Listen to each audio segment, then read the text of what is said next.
तो भाई लोग आज हम बात करने वाले हैं लुक किस्म के चैप्टर नंबर 258 के बारे में। और पिछले एपिसोड में हमने देखा था जो काली ड्रेस में ट्रेन में बंदा बैठा होता है वो और कोई नहीं बल्कि हमारा जोहान शियोंग होता है। जेस के साथ जो लड़की होती है जोहान उसके हाथ का एच का साइन जेस को दिखाता है और कहता है आखिर तो एक हॉस्टल गैंग की लड़की के साथ यहाँ पे क्या कर रहा है। और वहीं दूसरी तरफ हम देखते हैं ट्रेन में जो छपरी लोग होते हैं उनका जो बॉस होता है उसके सामने अभी हमारा हैंडसम वाला डैनियल खड़ा होता है। डैनियल कहता है तूने वो जो चुपके से फोटो खींची है चुपचाप से उसको डिलीट मार और अपना मोबाइल मुझे दे। ये छपरी कहता है तो इन लोगों के साथ एक और बंदा है, तू साले ढक्कन तू मुझे कुछ ज्यादा ही घूर के देख रहा है। और ये बंदा सीधा एक रैपट मारता है डैनियल के, लेकिन डैनियल इससे बहुत ही इजीली बच जाता है। इसके बाद बिल्कुल उसी तरह से जैसे इसने जैक को मारा था ये बंदा अपने दूसरे हाथ से डैनियल के मुंह पे एक मुक्का मारता है, लेकिन डैनियल बिना इसके मुक्के को देखे ही अपने हाथ से पकड़ लेता है। ये बंदा बहुत ही ज्यादा हैरान होकर अपने मन में सोचता है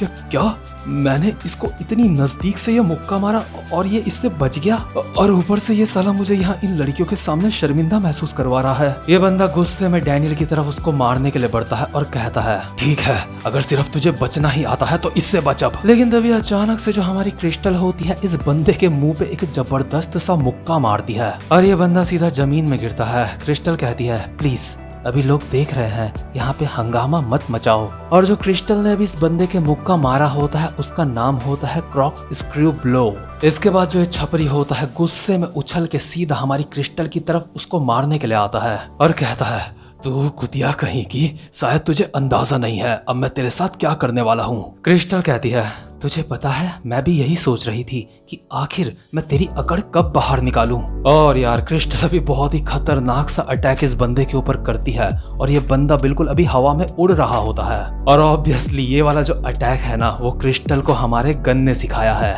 ये अटैक इतना ज्यादा खतरनाक है कि ये अटैक बहुत कम ही लोगों को आता है। जो डैनियल होता है ये अटैक देख के अपने मन में सोचता है ये तो उसकी टेक्निक है। क्रिस्टल कहती है मेरी कलाई मुड़ गई, उसने मुझे इस टेक्निक को इस्तेमाल करने के लिए मना करा था। हानिल कहती है क्रिस्टल ये सच में कमाल का था। जॉय कहती है क्रिस्टल तुम कमाल की हो। और अगल बगल के जितने भी पैसेंजर्स होते हैं वो बहुत ज्यादा खुश लग रहे होते हैं, वो चिल्ला के कह रहे होते हैं बहुत अच्छे मैडम, वैसे भी ये लड़का सबको परेशान कर रहा था। हे वेटर इन लड़कियों को सोडा ला के दो मेरी तरफ से। लेकिन क्रिस्टल अभी अपने मन में सोच रही होती है जैसे ही छोटा वाला डैनियल बेहोश हुआ वैसे ही यहाँ पे दूसरा वाला डैनियल कैसे आ गया। और जिस बंदे को अभी क्रिस्टल ने धोया होता है वो जमीन में अनकॉन्शियस पड़ा होता है और जो हमारा डैनियल होता है वो इस बंदे के थप्पड़ मार के इसको उठाने की कोशिश कर रहा होता है। और यार वहीं दूसरी तरफ हम देखते हैं हमारे जैक को। जिन बंदों को जैक ने मारा होता है वो उनको बारी बारी करके बैग के अंदर डाल रहा होता है ताकि किसी को भी पता ना चले कि जैक ने फाइट करी है और उसको गंजा ना होना पड़े। जैक इन बंदों को बैग के अंदर भरते हुए अपने मन में कह रहा होता है जैक तुमने कोई फाइट नहीं करी यहाँ पे, चुपचाप से इन छपरियों को बैग के अंदर भरो और ट्रेन से बाहर फेंक दो। जैक तुमने डैनियल से एक बहुत ही ज्यादा अच्छी चीज सीखी है, और वैसे भी जैक ने कोई फाइट नहीं करी है, ये बंदे तो खुद ही बेहोश हो गए। जैक तुम्हें सारे के सारे सबूत यहाँ से मिटाने होंगे। लेकिन साथ ही साथ में जैक ये भी सोच रहा होता है नहीं जैक ऐसा करना ठीक नहीं होगा। तो इसके बाद जो डैनियल लोग होते हैं वो अपनी मंजिल में पहुंच जाते हैं और अभी जो हैंडसम वाला डैनियल होता है वो इन सब के साथ होता है और मोटा वाला डैनियल होता है बैग के अंदर।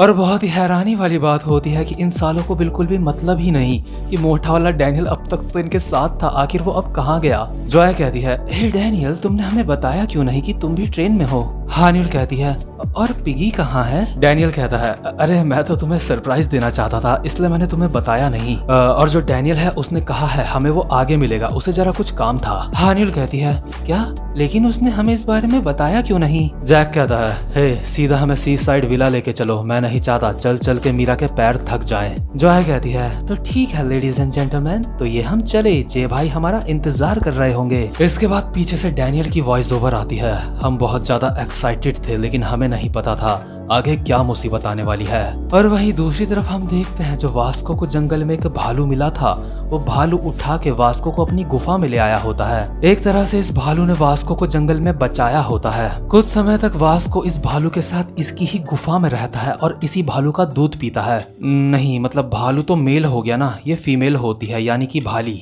मतलब कि यार लोग हॉस्टल गैंग का हिस्सा बन रहे हैं और हमारा वास्को इस भालू की फैमिली का हिस्सा बन गया है। तो खैर इसके बाद हम देखते हैं ट्रेन से उतरने के बाद जो जेस और उसके साथ की लड़की होती है, ये दोनों के दोनों एक रेस्टोरेंट में जाते हैं। इस लड़की के सामने खाना रखा होता है और जेस कहता है, आखिर तुम क्या कर रही हो? मैंने कहा खाओ। और जेस अपने मन में सोच रहा होता है, क्या ये सब कुछ मेरे साथ कोई मजाक चल रहा है? मैं तो सोच रहा था ट्रेन में मुझे मेरी सपनों की राजकुमारी मिल गई है, लेकिन किसको पता था ये हॉस्टल गैंग की एक मेंबर निकलेगी। वैसे भी मैं कोई लड़की डिजर्व ही नहीं करता हूँ। वैसे भी मैंने स्टार्टिंग से कोई उम्मीद भी नहीं लगाई थी, क्योंकि मैं अब कोई बच्चा नहीं रहा। लेकिन जेस उदास होकर अपने मन में दोबारा से कहता है, नहीं, सच तो यह है कि मेरी उम्मीदें भी जाग चुकी थी। क्या ये मुझे उस बात की सजा मिल रही है जो मैंने वास्को और बर्न नकल को तलाक देने की सोची थी? और ये साला जोहान मुझे खाते हुए ऐसे घूर क्यों रहा है? अगर इसके पास पैसे नहीं है तो ये यहाँ से दफा हो सकता है। और जोहान जेस को इसीलिए घूर रहा होता है ताकि जेस शायद उसको कुछ खिला दे यहाँ पे। इसके बाद जेस के साथ की लड़की कहती है, जेस, मैं तुमसे कुछ भी छुपाना नहीं चाहती थी। मैं हॉस्टल गैंग के बारे में तुमसे नहीं छुपाना चाहती थी। मैं बस तुम्हें वो इसलिए नहीं बता पाई क्योंकि हॉस्टल गैंग एक बहुत ही बुरी क्रिमिनल ऑर्गेनाइजेशन है, और अगर मैं तुम्हें ये बात बता देती तो शायद तुम मुझसे बात ना करते, है ना? जेस कहता है, ये सब बंद करो। वैसे भी इस ट्रेन के बाहर निकलने के बाद हम एक दूसरे को कभी भी नहीं देखने वाले। लेकिन जेस अभी अपने मन में खुद से बोल रहा होता है, जेस, रोना मत, तुम एक मर्द हो। जेस इस लड़की को कहता है, अगर मुझे पता होता कि तुम हॉस्टल गैंग की एक मेंबर हो तो मैं तुमसे दोस्ती करता ही ना। जेस अपने मन में कहता है, जेस, तुम इन लोगों को अपना दर्द नहीं दिखा सकते। लेकिन तभी जो सेथ ली होता है हमारे जेस के पीछे से आता है और कहता है, क्या तूने कहा हॉस्टल? क्या तू हॉस्टल गैंग के बारे में जानता है? मैं यहाँ पे अपने सैंपल को लेने के लिए आ रखा हूँ। और जेस हैरान होकर अपने मन में सोच रहा होता है, आखिर ये बंदा कौन है? क्या ये हॉस्टल ब्रांच से है या फिर ये गैंगडोंग के हेडक्वार्टर से यहाँ पे आ रखा है? लेकिन जो भी हो, मैं इतनी जल्दी इसके सामने अपनी पहचान नहीं ला सकता क्योंकि इससे मेरा प्लान खराब हो सकता है।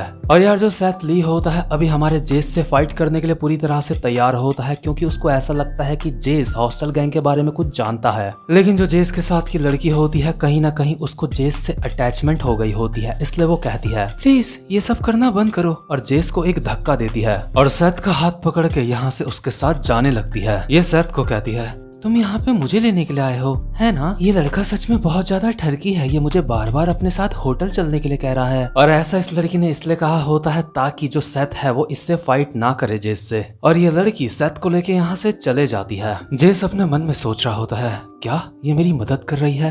लगता है इसके साथ के बंदे को अब तक नहीं पता है कि असल में मैं कौन हूँ। ये लड़की जेस के हाथ में कुछ लॉलीपॉप पकड़ाती है और कहती है, मुझे तुम्हारी ये कैंडीज नहीं खानी, इन्हें वापस ले लो। और यार असल में जेस ने एक कैंडीज इस लड़की को नहीं दी होती है। असल में ये लड़की ही जेस को एक कैंडीज अभी दे रही होती है, लेकिन बहाना बना के। इसके बाद सेथ कहता है, चलो यहाँ से चलते हैं, हमें बहुत सारा काम है। ये लड़की कहती है, लगता है मेरी तबीयत थोड़ी सी ठीक नहीं है। और जेस अपने मन में कहता है, लेकिन क्यों?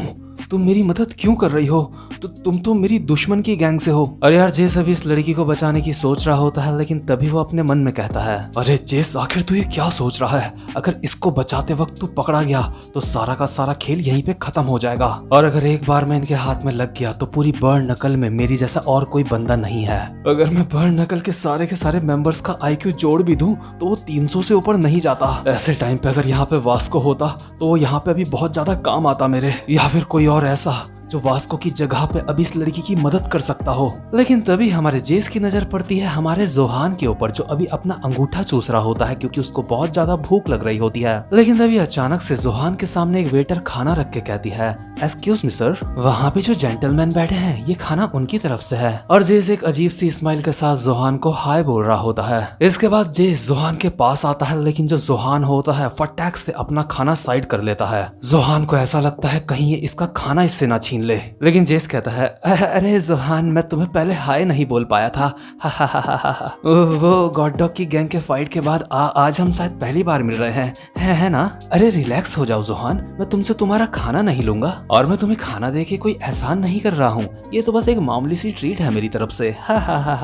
जेस अपने मन में कहता है, ये बिल्कुल एक बिल्ली की तरह है जो अभी अपने खाने की रक्षा कर रहा है। जेस कहता है, तो हम एक ही ट्रेन में सफर कर रहे थे, आखिर तुम च्योंगलोंग क्यों जा रहे हो? लेकिन जेस के पीछे अभी जो टीवी चल रहा होता है जोहान उसको बहुत ही ज्यादा घूर के देख रहा होता है। और जो ये टीवी होती है इसमें अभी न्यूज चल रही होती है। जो एचएनएच ग्रुप के सीईओ हैं वो कल चियोंगलोंग आ रहे हैं। जेस अपने मन में कहता है, क्या टीवी? क्या ये यहाँ पे टीवी देखने के लिए आ रखा था? कहीं ऐसा तो नहीं जो टीवी में आदमी है ये उसको जानता है? नहीं, ऐसा नहीं हो सकता। एचएनएच ग्रुप के सीईओ को ये कैसे जान सकता है? इसको शायद उसका कोई ऑटोग्राफ वगैरह चाहिए होगा। और जोहान अभी अपने मन में सोच रहा होता है तो वो कल आ रहा है। इसके बाद जेस कहता है, एक्चुअली जोहान, क्या तुम थोड़ा सा वर्कआउट करना चाहोगे? मैं चाहता हूँ कि तुम हॉस्टल गैंग की ब्रांच को यहाँ पे मेरे लिए संभाल लो, यानी कि उनकी धज्जियां उड़ा दो। लेकिन जो जोहान होता है वो सूप का कटोरा सीधा पूरा का पूरा जेस के मुंह पे गिरा देता है और कहता है, मुझसे उलझने की कोशिश मत कर, तेरे जैसे लोगों से तो मैं बात भी नहीं करता।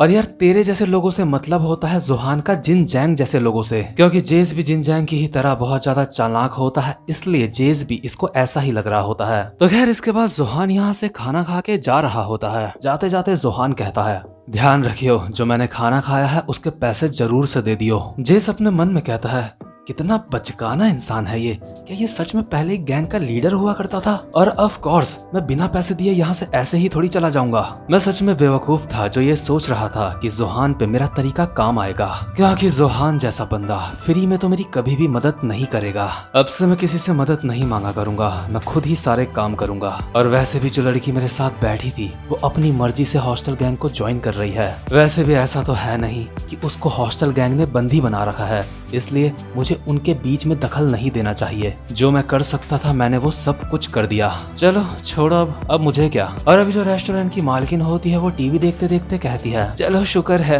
एचएनएच ग्रुप के लीडर यहाँ पे आ रहे हैं, उनकी वजह से यहाँ का बहुत ज्यादा डेवलपमेंट होगा। उनकी वजह से चियोंगलोंग में जो क्राइम रेट है वो भी जरूर घट जाएगा। जेस कहता है, क्या क्राइम?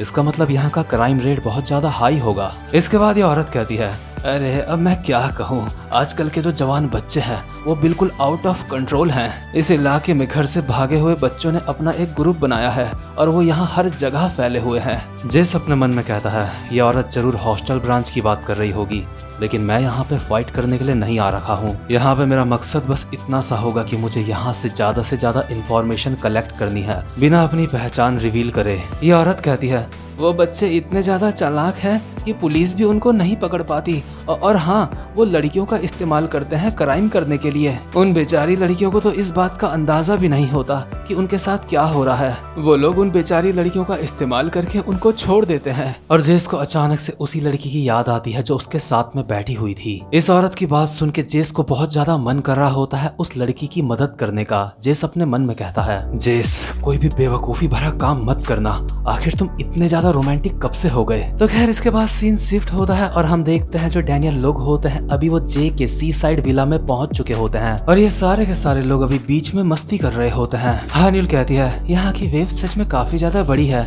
अच्छा हुआ मैं यहाँ पे आई। और जो जैक होता है हवस भरी नजरों से इनको देख रहा होता है और अपने मन में कहता है, आखिर मीरा कहाँ है और उसका वो बाथिंग सूट जिसको लेने में उसको पूरे 6 घंटे लगे थे। और अभी जो डैनियल और जे होते हैं इशारों इशारों में बात कर रहे होते हैं। डैनियल कहता है, एक बार फिर से बताना जे, तुमने क्या कहा? हाँ जे, मुझे भी यही लगता है जो तुम कह रहे हो। और यार जे की बातें सिर्फ हमारे डैनियल को ही समझ आ रही होती हैं। डैनियल अपने मन में कहता है, चलो अच्छा है यहाँ पे कोई फाइट वगैरह नहीं हो रही है। इसके बाद हम देखते हैं बहुत सारे हॉस्टल गैंग के बंदों की भीड़ को, लेकिन उसके अगले ही पल ये सारे के सारे बंदे जमीन में पड़े हुए होते हैं। किसी ने इनको बहुत ही बुरी तरह से मारा होता है और हम देखते हैं यहाँ पे खड़ा होता है हमारा जेस जो आराम से अभी लॉलीपॉप चूस रहा होता है। जेस अपने मन में कहता है, अरे यार मुझे नहीं लगा था कि मैं ऐसा बेवकूफी भरा काम करूंगा। मेरे इस काम की वजह से किसी को यहाँ पे मेरी पहचान के बारे में पता चल सकता है, लेकिन ये ज्यादा सही रहेगा अगर मैं बिना किसी की नजर में आए उस लड़की को बचा लूं।